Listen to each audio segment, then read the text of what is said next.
Have an enjoyable day, everybody.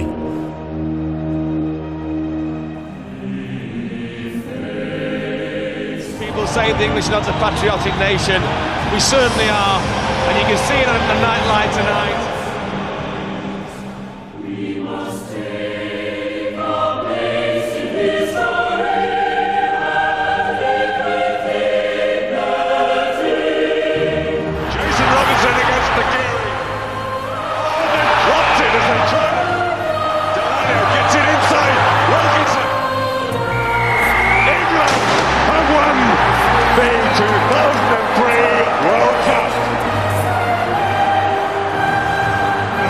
Night here, and I'll never forget this ever.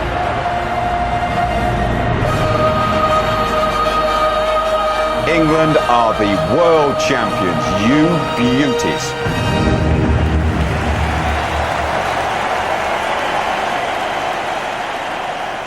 Hello, good afternoon. Thanks for joining us for our Christmas celebration of England's fantastic win in the Rugby World Cup final. We're at Pennyhill Park in Surrey, where Clive Woodward and his squad planned how to beat the rest of the world on the other side of the planet. And over the next hour, for the first time since that gripping final in Sydney's Telstra Stadium, we're going to relive all the drama of what has to be a prime contender for the most exciting rugby match of all time, through the eyes of the coach and his inspiring captain.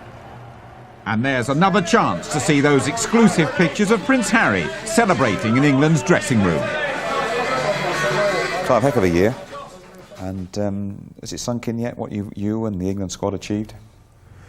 I think, to be honest, no. It's been a fantastic year. Even if you take out the World Cup, it's been just a wonderful year for the English team and English rugby. But no, I still drive along, look in the mirror and say England won the World Cup and shake my head and laugh. You know, it's just got to pinch myself. It's just sort of you kind of dream about these things. So I don't think it has really sunk in for any of us yet. England's key game in the pool stages is against South Africa. The winners of that are expected to top the group and avoid the likes of Australia and New Zealand until the final. England field their strongest 15 in the opening game against Georgia. Mike Tindall has the honour of scoring the first try. But he ends the game needing treatment, along with Richard Hill and all three of the squad's scrum halves. Hill is still missing 6 days later when England prepare to meet South Africa. Marvin Johnson needed no reminding about the significance of the next 80 minutes. The worst week for pressure, I think most of the guys will agree, was the South Africa week, because it was such a huge game in the pool. The history, the year's history we had since Twickenham when we'd beaten them by 50 points. Everyone obviously expecting us to win. We knew they'd almost probably built up their entire year for that game. You know, when they'd finished the game at Twickenham in November 2002, they were saying, "Oh, it's not Perth. We'll see you in Perth." We were thinking, that's a long way away, but it was obviously in their mind. And you'd be walking down the street in London. And I remember walking down the street and some guy getting into a cab. You know, some South African guy was saying, we're going to kill you in Perth and all this sort of thing. That was the most pressure I'd ever felt on going into a Test match. I think. And we didn't want to talk about it, but I think all the players knew I knew that if we could get through that game, and it was a massive game against one of the world's top teams in the second match of the World Cup, if we got through that game, I was very, very confident we'd go all the way to the final. But a November date in Sydney seems a long way off as England struggle to find their rhythm against the belligerent Boks. Neil Back's tame drop goal attempt sums it all up. This word pressure is talked about a lot in sport. You know, it was a big pressure game, and back he would say he thought there was going to be a penalty kick, so we went for the drop goal. But, you know, there wasn't a penalty kick awarded. And again, that showed the pressure that the whole team was under. So even your most experienced players were doing things that they never would normally do.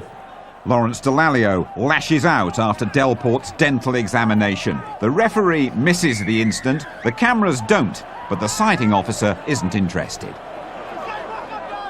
Every English player it was always going to be singled out, any incident, even how minor, and I saw it as a minor incident, although the guy got cut, so obviously Lawrence got him with a good one.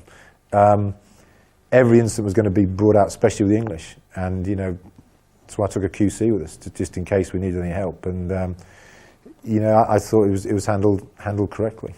When it comes, the decisive break isn't pretty, but it's enough to break the Bok resistance.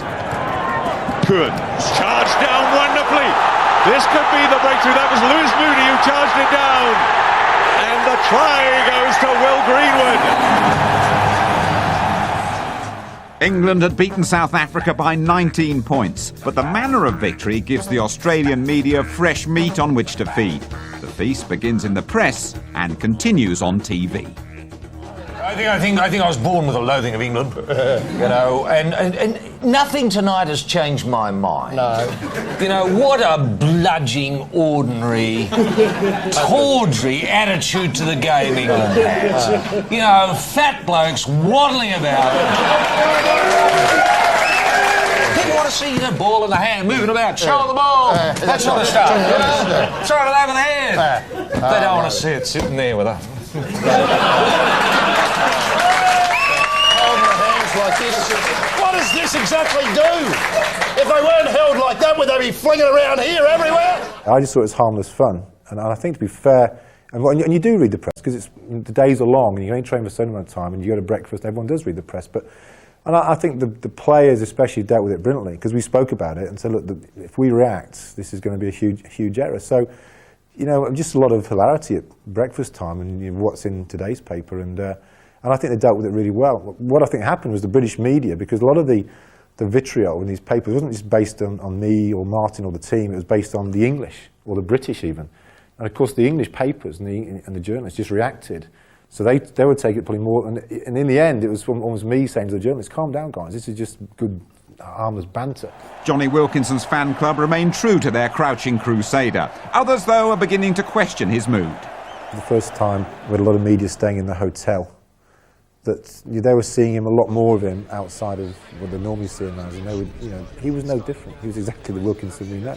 And I think there was a genuine attempt by the Australian media to try and undermine him, but he didn't. He was like he always is. These are just young guys going to breakfast, and probably when we go to breakfast at 7, 8 in the morning, we're not our sharpest either. But for the first time, they were being seen by people and saying, God, he looks a bit miserable. Now, you know, that's just the way sometimes you go to breakfast. You can't be, you know, like this in front of the lights, all talking, you know, all the time. And he was absolutely no different, Jim, than he had been the last 2 or 3 years. And I thought he played very, very well because the team wasn't playing well and he was holding the whole thing together. So I thought he had an outstanding tournament.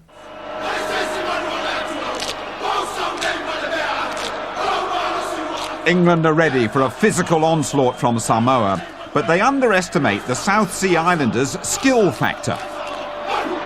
They kicked off, we did a good bit of play, and then we went trying to go wide, we lost the ball and we didn't see it for 20 minutes, we were 10-0 down. Deep inside England's 22, men over on the left here. Fanaleur does a good pass, away with Parsavanu. This is Satiti, the number 8, to score the try. What an opening by Samoa, absolutely out of the top drawer. Brilliant. I didn't think they looked like scoring a try again after that, but they kicked well, and we couldn't get the game finished off till 10 minutes to go, whatever it was, which, you know, is a bit uncomfortable. One crisis avoided, another coming up round the corner. Clive Woodward and a delegation are summoned to Sydney to answer 2 misconduct charges after they're accused of fielding 16 men at the end of the Samoa game. Fitness coach Dave Reddin is banned for 2 games, and the RFU fined £10,000 after the distracting Lugagate affair. Thankfully, it's only Uruguay that await them in Brisbane. Josh Lucy puts in a gold medal performance on the Gold Coast. His 5 tries equalling the English record and putting Clive Woodward's men through to the more friendly half of the draw for the quarter-finals. The other 3 home nations are all involved in some of the tournament's most dramatic moments, although none of them progress beyond the last 8.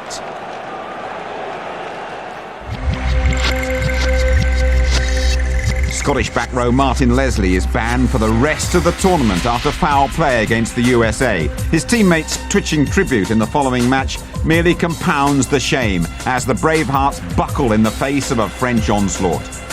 Scotland finished the game on the wrong end of 5 tries.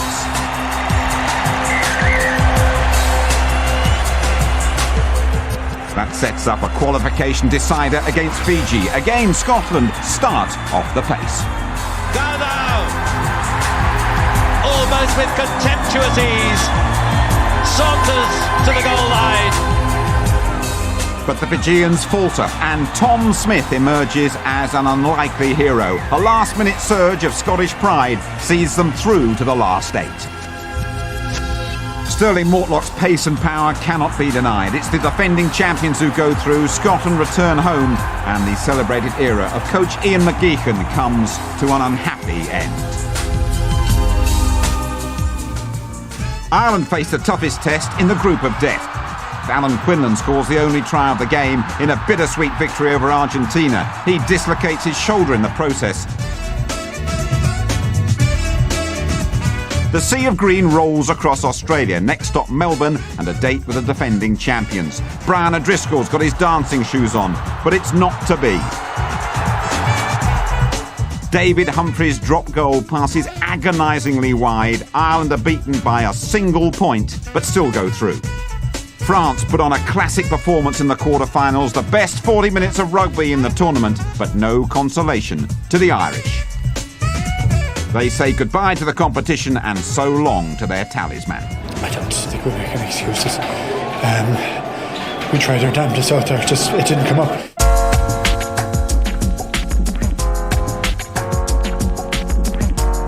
After 10 defeats in a row, a quarter-final place is the height of Welsh ambition.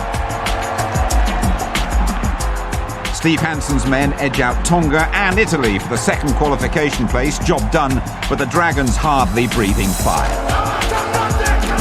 Damage limitations on the agenda in the final pool game against New Zealand. Early on, it's going to fall. What follows catches everyone by surprise. 2 on 1, 2 on 1, and Taylor scores! It must be a try, a super try for Wales, Sonny Barker. And over the top is a try, well, my goodness. Wales still have it, wide it goes, and into the corner, Wales in the lead, and the All Blacks look absolutely stunned. New Zealand recover to win the game. Wales put down a menacing marker. Next, it's the quarter-final against England. And the Welsh have the bit between their teeth. The quarter-final was another game where people expected us to win and to play well and win. And actually, quarter-finals are just win or lose. You know, winner goes through, loser goes home. As it turned out, Wales played pretty well. We had a chance to go to 6-0, and we kicked at a corner. And you know, bang, we make a bad kick. They return it brilliantly to score. Shane Williams cutting inside. Gets his pass away to Gareth Cooper. He's quick. Back outside to Gareth Thomas. Shane Williams gets it into Stephen Jones, and Jones has scored. They get another try on 10-3, and suddenly the place is going crackers. And at half-time, you're thinking, you know, this is our worst nightmare. We could lose. Put yourself in the England dressing room. Tell them what to do in the second half. Yeah, I actually believe they should bring Mike Catt on and play him outside Johnny. Take the pressure off Johnny. Bracken to Catt. Catt again finds a good touch. What a difference he's made to this side. You look back and you're pleased with your calls because you made the right call, because Catt, I think, did have a significant impact then on the game in the second half. I think from sort of 38, 37 minutes to go, we didn't think we were going to lose. Jason Robinson. Yes, you could see it coming. Wonderful break. He's got support outside him. Does he need it? Greenwood goes in. I'd like to go out and beat Wales by 50 points, but hats off to the Welsh. That they played fantastic. Well, they raised their game, and we weren't quite at the races that night, but we won the game. And you know, and it was almost, you never planned for these things. It was actually good that we again played badly, and we weren't favourites to the World Cup. We had no chance against France, and it was all actually falling into place. I promise you, it wasn't planned. So it's the French who are the form team as the tournament comes to the boil in Sydney. Even the most experienced players struggle to contain their emotions. What I like about Lawrence, he's one of the toughest guys I know. You wouldn't want to mix it with him. You know, to stand there, national anthem going, a lot at stake. It's a passionate, emotional moment, and sometimes it comes out with players in different ways, which to me was great. You know, but the moment that thing finished, you wouldn't want to go up and call him a crybaby after that. He was just into it, and I thought it was wonderful. Those pictures were summed up the team and summed up Lawrence. England's most capped player becomes the world's most capped player, Jason Leonard, making his 112th international appearance as England march into the final. Dawson probing, now Johnny Wilkinson. England in the lead.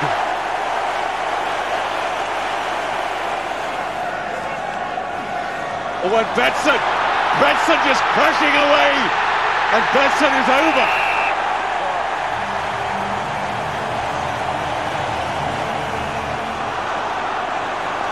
England forwards beginning to use that terrific power we know they have. Back it comes to Johnny Wilkinson. Again it's right-footed. Again it's over. I think this is probably right on the limit of his range. Up go the flags.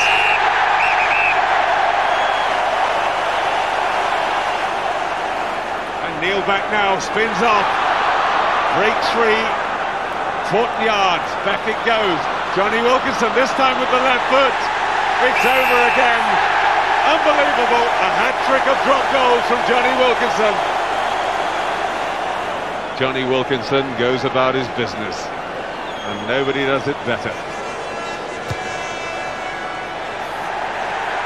And that time he's judged it perfectly for Harry and England. In the other semi-final, the All Blacks World Cup misery continues. Storming Sterling Mortlock grabs a breakaway try. It's Australia 22, New Zealand 10. The Wallabies and coach Eddie Jones revel in an unexpected victory over their closest rivals. Now it's Australia-England in the dream final.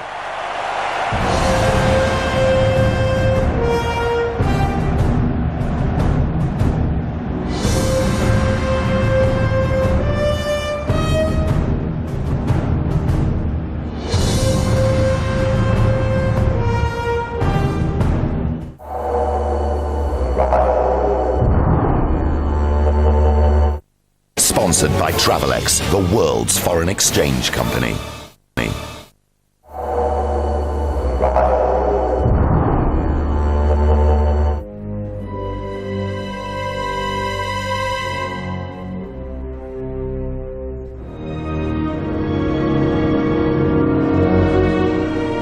Sydney, unseasonably wet and wild. Over 80,000 privileged ticket holders on their way to the Telstra Stadium for the World Cup final. Clive, it's been described as a day which could change people's lives. I'm not sure it's going to change people's lives. It's obviously a big game. Back home, more than 15 million make sure, wherever they are, it's in front of a TV. I find it difficult sometimes to think about all those people watching the game, because if you do, you sort of have this huge weight of responsibility. You've just got to think about it as another game of rugby and not think that the whole country are watching you, and tens of thousands of people have paid a lot of money to come and watch you. Otherwise you sort of, that will feel heavy on your shoulders. On a night for heroes, England have a fully fit squad, primed and ready to go.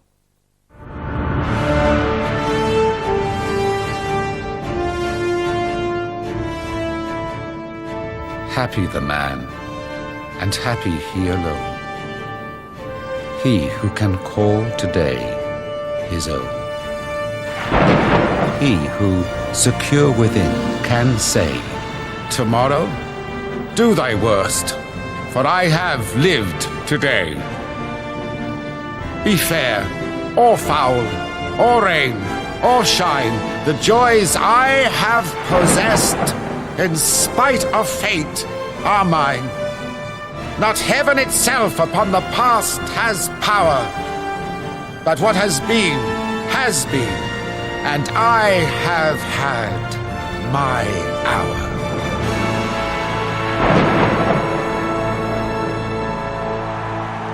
England in a major final for the first time in some 12 years.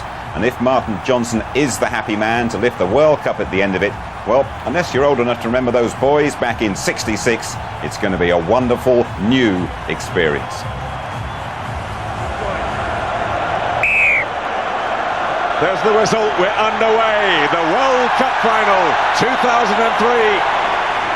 I was convinced we're going to win the match. I was convinced we're going to win the game. It was frustrating watching it because we weren't playing well. We made a lot of errors. Australia having all the game in the first 5 minutes. England need to regroup.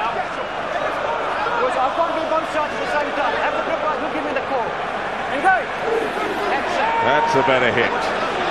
And the push going on. Lions trying to come away with it, but then they go. Now the big wide kick for Lote Tuqiri. Jason Robinson against Tuqiri, and Tuqiri wins it. It was a clever move. Tuqiri is all of 6'3". The man he was up against is Jason Robinson, 5'8", and the kick was perfect. When they scored that first try, I said, fine, it was a good try, you couldn't stop it. It was a great kick, you know, and it was a great kick. And we went behind, but but almost like, okay, you know, we won't panic, we know how to handle this. Lucy suddenly injecting pace. Reversing the direction. Now there's a bit of space. Richard Hill. Advantage to England. They've still got the ball, but the penalty is now given. You were the tackle. Didn't get it, then you went round the wrong way. You can't have a part of it twice. You're okay, number 8. Here's the offence. The tackle. Lyons comes in, goes over the top. I'm just thinking, John, I'm looking at Wilkinson. He's going for goal. I think it's right at the limit of his range. Wilkinson, 47 metres, smack in front. It should be all about whether he's got the length or not.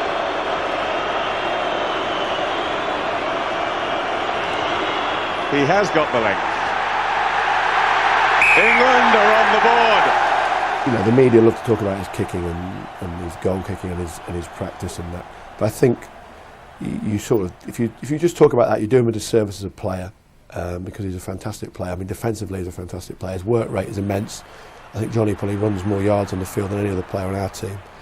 And his general play is also incredible. And his part, you know, his being in the team, but also the way the team plays. You know, the team create positions that Johnny can exploit with his goal kicking. So you know, he knows it's a massive team effort, and the players know that he knows that too. And he's just part of a very good team. And Johnny Wilkinson now has the chance to put England into the lead.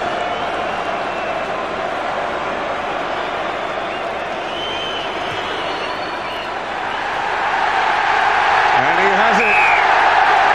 So England into the lead, 6-5.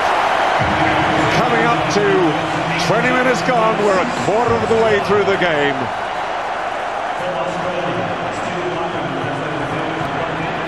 Mortlock wriggling through. He's such a big man, so strong. Nearly 16 stone of him. Gito.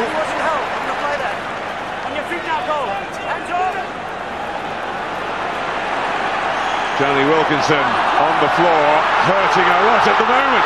Richard Hill, though, chasing Gito. Richard Hill picks up. And England have got a man on the air. Oh, they've dropped it as they try to go into the corner. And it's Ben Kerry, he cannot believe it.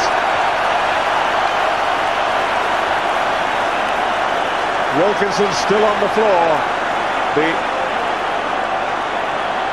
And that is sheer World Cup final nerves. Oh, it was a gimme. Woodward knows it, Robinson knows it.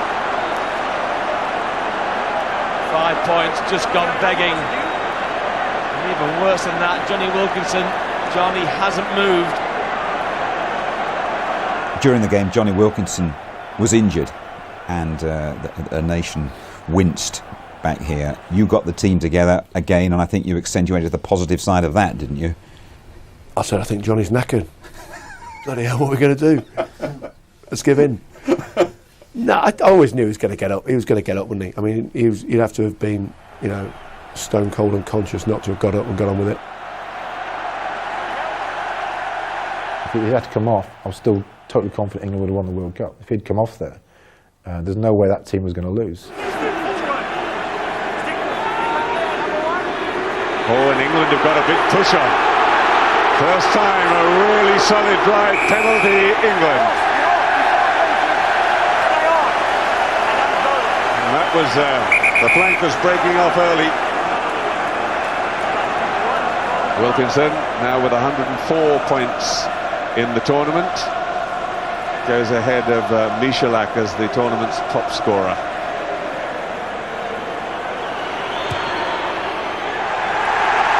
And the sea of white is on its feet.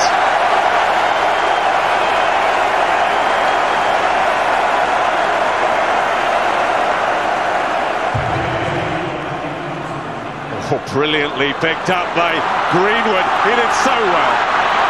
And well done, Tyndall breaks the tackle. Bulldozes his way through. Brought down into touch eventually. He didn't have too many options there. That's when he's at his best. Yeah, that's why we would have brought him back. And a chance here, men over. Delalio gets it inside. Wilkinson gets it outside to Robinson. Robinson in for the try in the corner.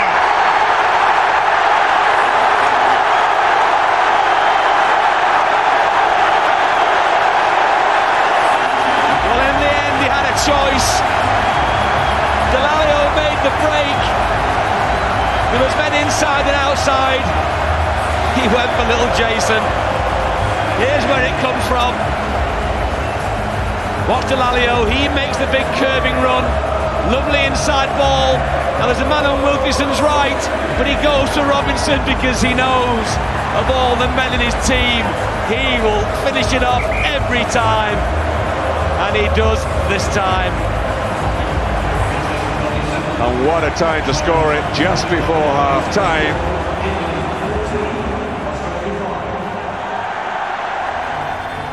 The Sweet Chariot on a charge. Australia on the back foot.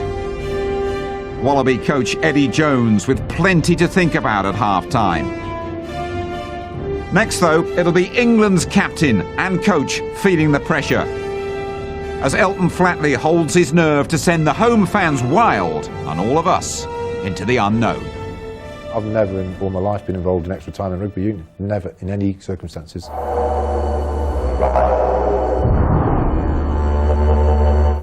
Sponsored by Travelex, the world's foreign exchange company.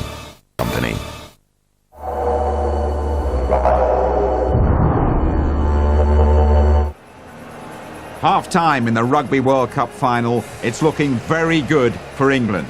They lead Australia by 14 points to 5. The hosts and holders with plenty to do. Now, the South African referee Andre Watson is having a good game, but his decisions over the next 40 minutes will prove controversial and costly for England. Ben Kay has a problem. Referee says even though he's a line out forward, he's not allowing them to wait. So I think England must go for the simple one. No, they don't. They don't at all. That's a really bad mistake.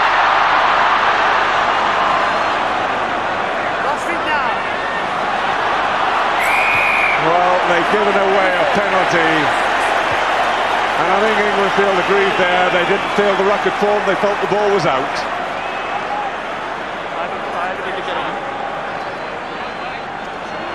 And England, having dominated the first few minutes of this half, now about to have their lead reduced in all probability.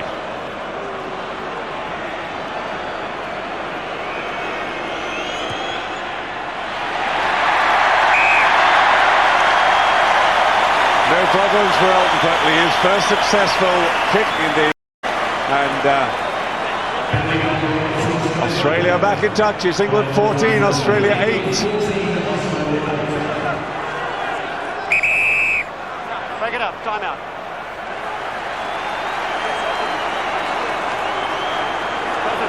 Second time, come on. All three front rows. The There's millions watching and you're stuffing it up. That's crap, no more. Listen, mate, you just got here. You listen to me. You listen to me. All right? It will work. Get the bindings.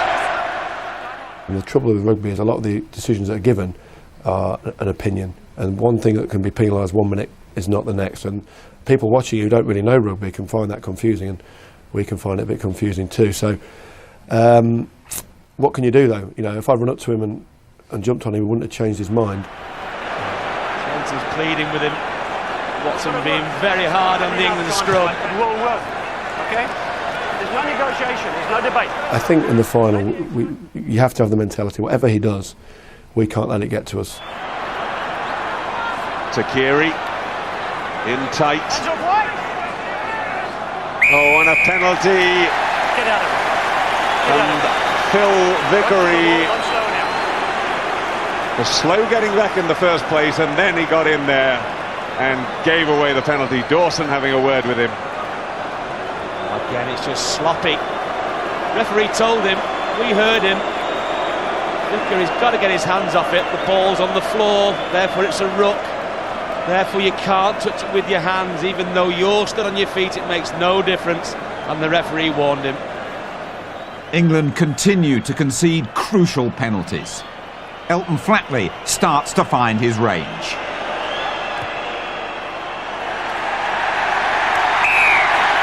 Australia are back to within 3 points. And even more worrying for England, Johnny Wilkinson just can't find the killer kick. Now we're into the agonising last 2 minutes. It's England 14, Australia 11. Gregan with the feed, big scrum from England. 10-3. Listen, play good. I'll tell you what I see. And Watson saying that he won't be told what to do.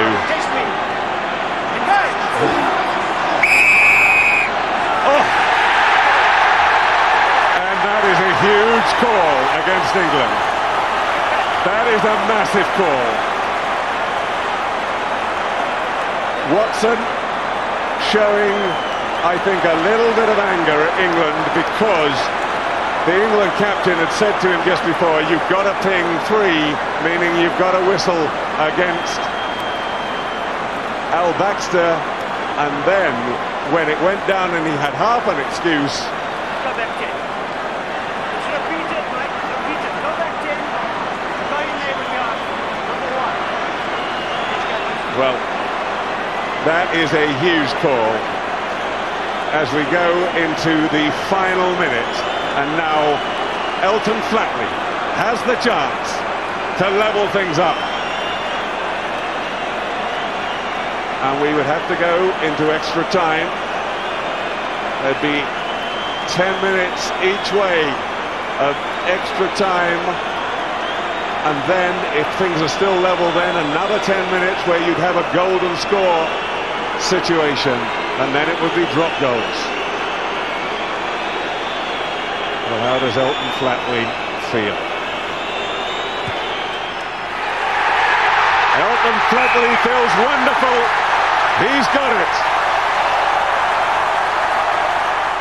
When that happened, if you get caught into the mindset of, oh, why have you done that? Oh, we're being victimised. That's unfair. Oh, we've lost a World Cup, or we've lost a chance of winning a World Cup. You don't need that. You've got to think, right, what do we do now to win it?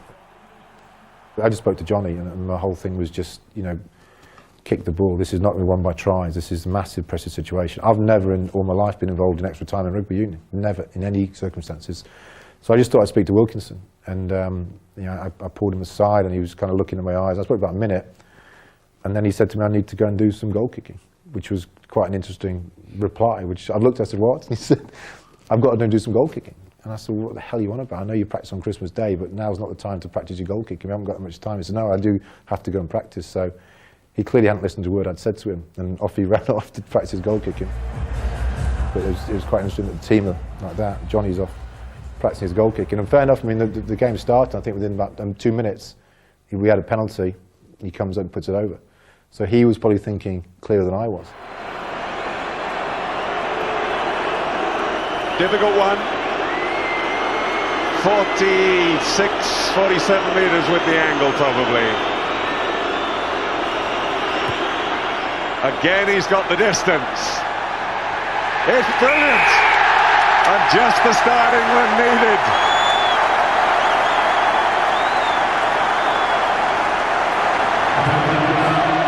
What are England going to go for this time? That's the simple one from Kane. Big running run from Cat onto Dallaglio. He sets it up, they go right. Terrible inside pass from Woodman. But England somehow losing the ball in that contact. And they're under pressure now. Punted forward upfield.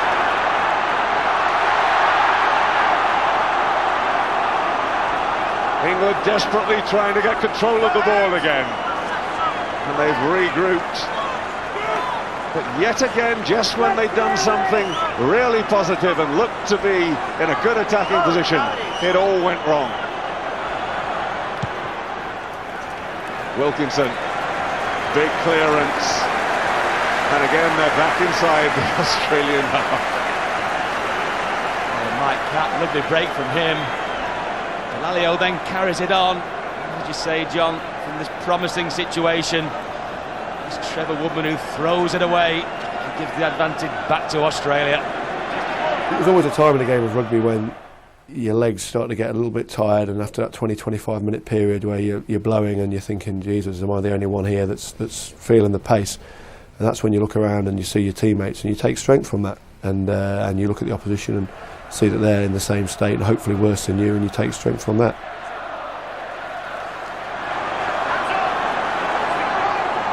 Good attack. Johnson trying to get through the middle. This time England clinging on to it.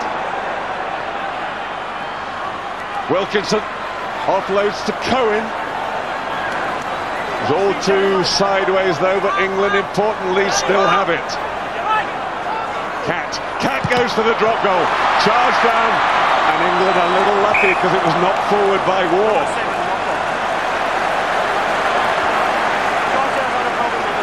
Able to pick that one up. War, let me tell you, he had a three-man overlap on the left. Well, Wilkinson taking up his position out on the right. Whether he moves back into the pocket, we shall see. Oh, they're going for the try. Cat coming back inside, sets it up. Back it comes this time, now he's in the pocket.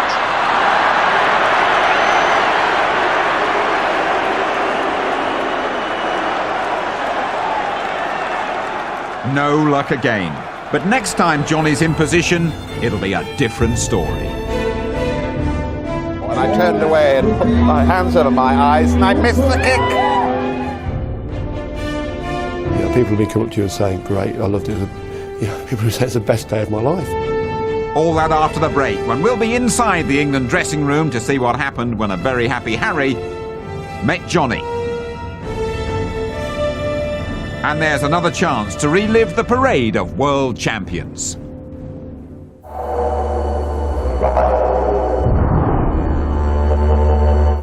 Sponsored by Travelex, the world's foreign exchange company.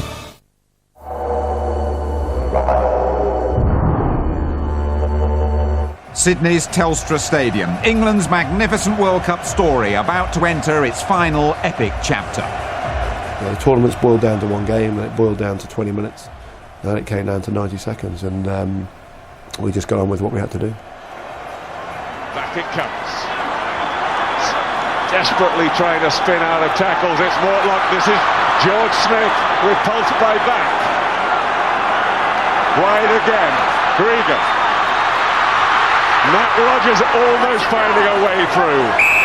And he held on to the ball. He was tackled. He was held. And my goodness, that was just the relief that England desperately needed.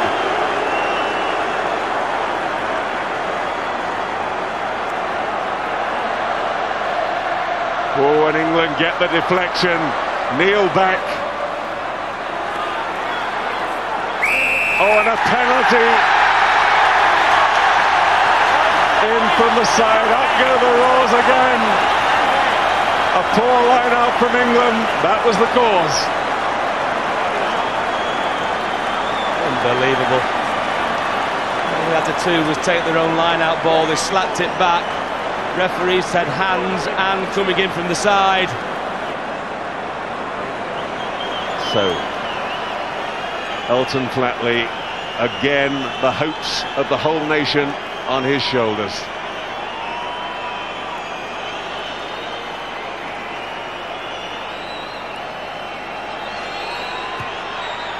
And it's as true blue as it possibly could be.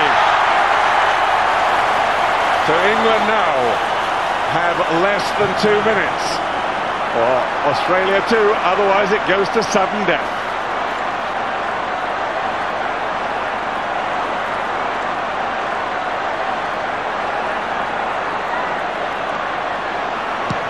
Rodgers, England have the line out.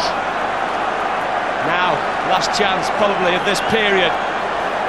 Win your own line out, get it to Wilkinson, drive it forward, get within drop goal position and let the little maestro have a slot. They've gone long again. This time it works. Cat, thumped down. Has he protected the ball? He has indeed. Wilkinson right back in the pocket. And Dawson suddenly gets away. And that's done vitally well to Brigham. Wilkinson is now perfectly in range. That has to be a penalty. He came up the side.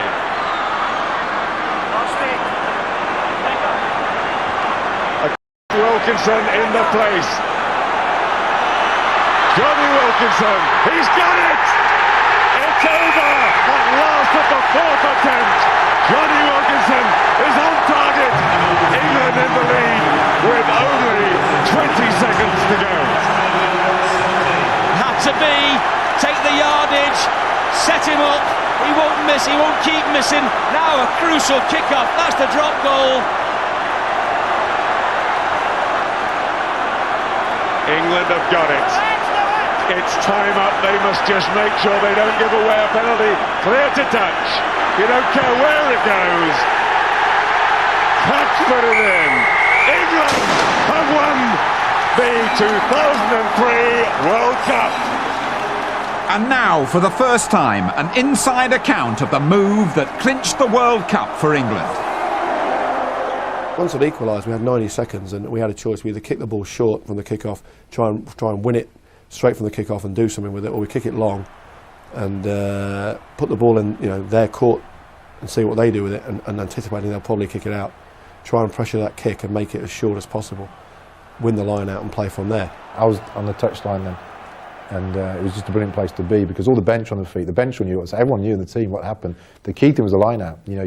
Everyone talks about Wilkinson, which is correct, but we've got one guy throwing in, one guy catching. There was a lot of people involved before he kicked the goal, and it could have all gone pear-shaped. That was a big throw because we called the tail of the line out, which is not an easy throw under pressure. And Tomo hit it spot on. Lewis caught it brilliantly. Because you want to keep the ball in front of the posts, you don't want to be moving the ball out to the touchlines. So basically, you go one side of the ruck, so you go that way, and then you bring it back. So you go left, zigzag left, right, and you keep going like that to try and find the holes. What you don't want to go is left, because you end up on the touchline. And actually, as it happens, they defended it very well. They tackled, I think it was Mike Cat took it up, tackled him very well. The forwards all got committed to the ruck, and actually Matt had very few options and really shouldn't really have been able to make a break from there. Matt was out of the game on the floor. Neil went to play the ball, and I've come out in a cold sweat thinking about this afterwards. But it's one of those things at the time. I sort of, the ball was coming out and he's looking round and I was looking at him. I sort of made eye contact and I just came onto the ball one last time. I don't think consciously thinking about Matt was at the bottom of the scrum, but more thinking Neil was going to have to make that pass to Wilco, and would rather not him make the pass and hopefully let Matt make it. And when I took the ball, even if I'd lost 3 yards, I don't think it would have mattered. Just the next thing was to recycle it quickly. And they're in a lot of trouble then because they can't get off. If they get offside, Wilco's going to take a minute to kick the goal and it's all over. So they're having to hedge their bets a little bit and be onside and not compete too much for the ball. and obviously that gave Wilco a little bit more space to drop it over. I was on the ruck, sort of looking at it go over the post upside down, and he said afterwards, "Oh, it was an ugly kick, and it didn't look, it looked pretty good to me." But the key is there. You never thought we'd won it. We had to get back because they kick off. In rugby, you can't blow the whistle unless the ball's dead, and you can't blow the whistle on a defensive penalty. So if we give a silly penalty away, they've got another chance to equalise. So really, they raced to take the kick off quickly, and we were racing to get back to try and win the ball. And you're just thinking, Christ, let's just catch this and kick it out, and we can all go home.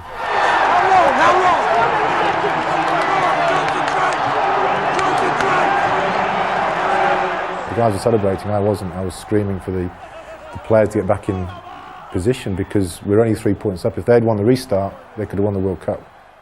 History will show they kicked off and Trevor Woodman caught the ball. I've never ever seen Trevor Woodman ever catch a restart. So we weren't in position. That still annoys me now. That 30 seconds after they kicked off, and put the ball in the air, that was as tense as a rugby game you're ever going to get. I don't remember much about Wilkinson's kick, to be frank. What I do remember is Mike Catt's kick, because I knew then the clock was down, that was it. And the whole bench was just, and it went right over my head.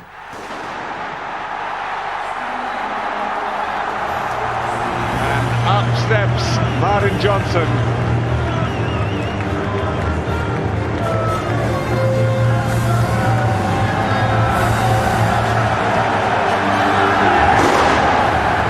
For me, that is great, and it was great for everyone and people watching on TV. I think it's one of those things almost bigger for people watching it than, for me, winning the tournament, it's not about me picking the trophy up, it's about us winning the tournament. And my memories will be of what we went through as a team.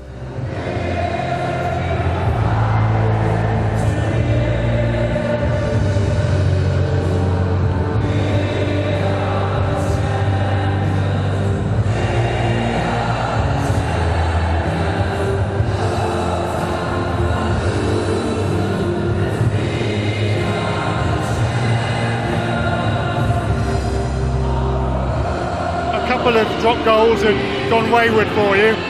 What were your thoughts in that final minute? Well, you just take it as it comes, don't you? I missed 4, sorry, I got the 5th. That's all that matters to me is the fact that we stuck in there. You have to. If I miss one, you got to get on with it and play the game. I missed 2, got on with it. I missed 3, I got on with it for the 4th one over, I think. I've been very privileged to be around people like Martin Johnson and Mike Catt, Richard Hill. Will Green with these guys, Jason Robinson. It's been a joy. They've looked after me as much as being my teammates, in a playing sense, and allowed me to just try and enjoy myself, which people maybe think I don't, but deep down I'm always enjoying myself. Winner's medal, my good man. ITV are invited into the England dressing room so everyone can enjoy the celebrations. Get some music on. Get some music on. Where are the cheese? Spencer! Can we have one without you? That's it.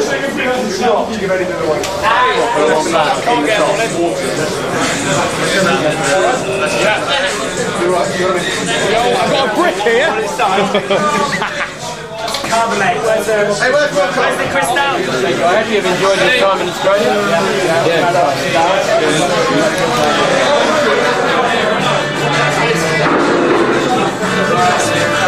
I'll speak to you later.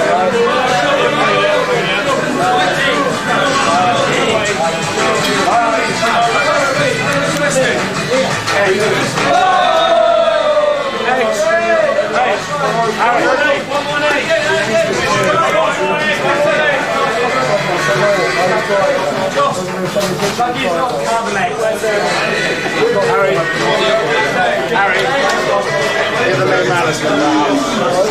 Big main man.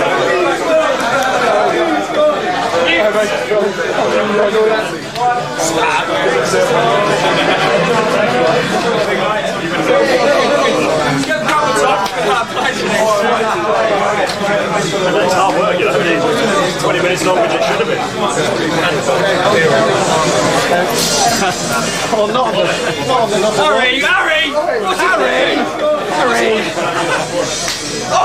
Amid all those celebrations, Jonny Wilkinson has to adjust to life as a national hero.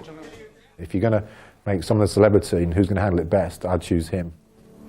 Mr. Jonny Wilkinson for services to rugby union.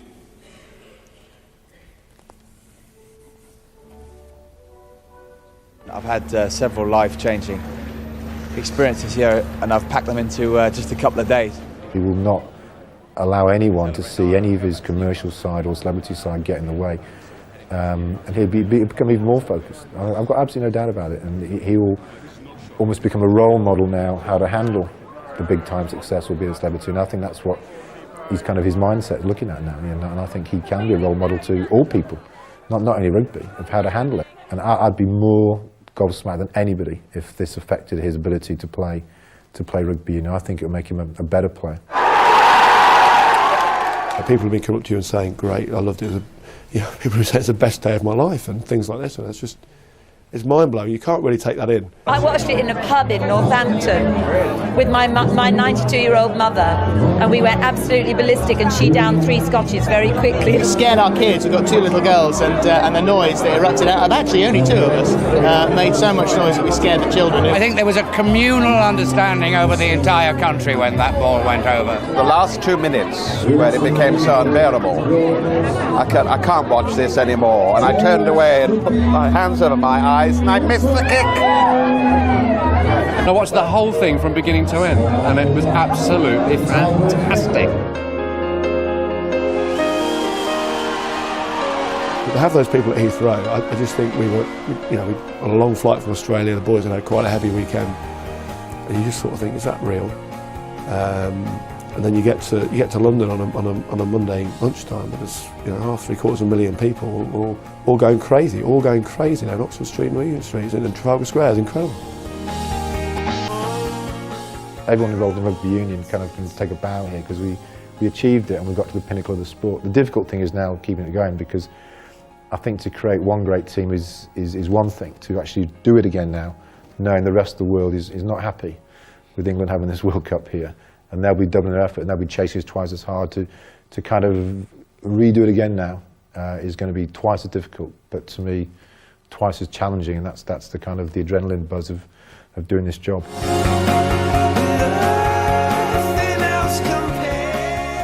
It's been incredible. It's been mind-blowing, but it's been a little surreal as well. I'll have to have the video just to watch it again and say, actually, Christ, we did do all those things, because it's just been unreal.